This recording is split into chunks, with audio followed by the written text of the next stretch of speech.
What if I told you that a small Silicon Valley startup once laughed off by traditional automakers now stands as one of the most valuable car companies in the world? Yes, we're talking about Tesla. Whether you love them, hate them, or are just tired of hearing Elon Musk's name pop up on your newsfeed, there's no denying the impact Tesla has had on the automotive industry. But how did this happen?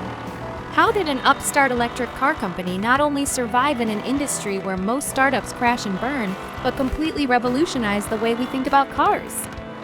Buckle up, because today, we're diving into the rise of Tesla and how it shook the auto industry to its core. The story begins in 2003, when a couple of engineers, Martin Eberhard and Mark Tarpenning, decided it was time to give the auto industry a much-needed kick in the gas tank. Their idea? To create an electric car that didn't look like a glorified golf cart. Because, let's be real, back then, that's exactly what most people thought of when they heard electric car. Enter Elon Musk, the man who would later become synonymous with Tesla. Musk joined the company in 2004 as an investor and chairman, pouring millions of his PayPal fortune into the venture. He wasn't there just to write checks, though he had a vision, and it was bold. Make electric cars not just viable, but desirable. Tesla's first car, the Roadster, debuted in 2008, and it wasn't cheap. At over $100,000, it was a car for the elite, but it served its purpose. The Roadster wasn't about volume sales. It was about proving a point.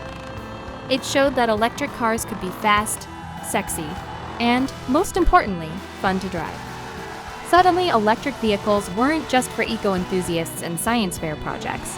They were something you could brag about at a cocktail party. But here's the thing about Tesla. It didn't stop at making a cool car. The company had its sights set on much more, like changing the entire way we think about energy and transportation. After the Roadster, Tesla rolled out the Model S in 2012, and that's when things really started to heat up. The Model S wasn't just an electric car. It was a luxury car that happened to be electric. It boasted a sleek design, a high-tech interior, and, let's not forget, that ludicrous acceleration. 0 to 60 in under 3 seconds?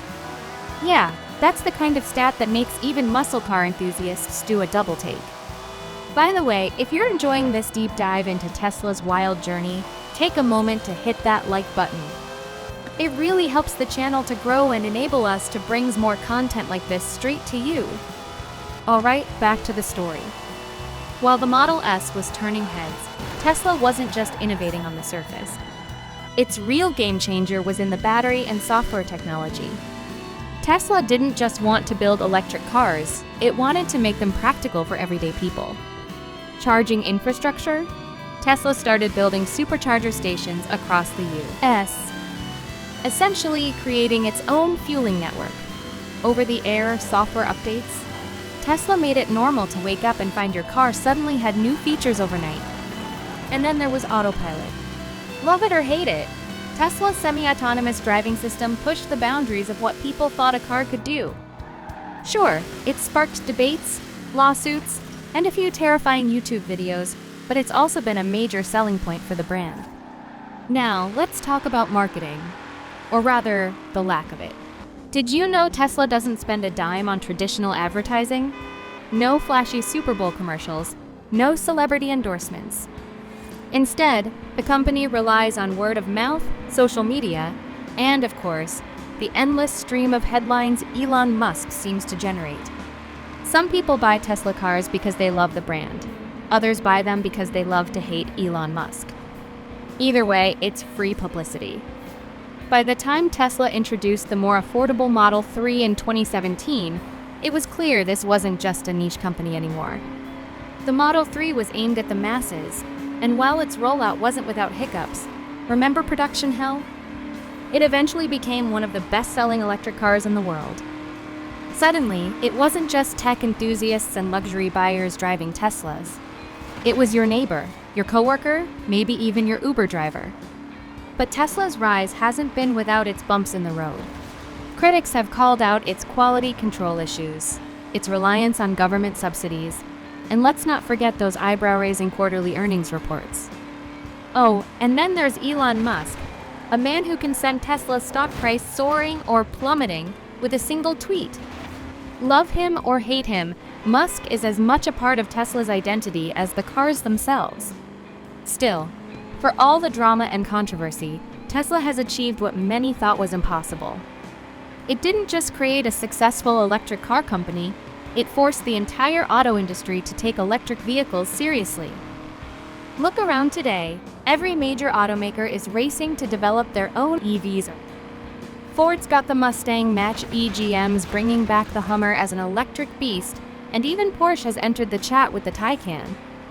None of this would have happened as quickly, or maybe at all, without Tesla leading the charge. And Tesla isn't stopping with cars. Solar panels, home batteries, even robots. Yeah, robots are all part of Musk's vision for a fully sustainable future. Whether or not Tesla can pull off all its ambitions remains to be seen. But one thing's for sure, it's not afraid to try. So, what does Tesla's rise mean for you? Well, if you're driving a gas guzzler right now, it might mean you'll eventually have to face the reality that EVs are the future. And hey, maybe you're already a Tesla owner, quietly judging the rest of us for still visiting gas stations. Either way, Tesla has reshaped the way we think about cars, energy, and innovation. If you made it this far, drop a comment below and tell us. Do you think Tesla's dominance will last? Or is it just the spark before the next big thing? Don't forget to subscribe for more stories about the tech and auto world. Thanks for watching, or, well, listening, and we'll catch you in the next video.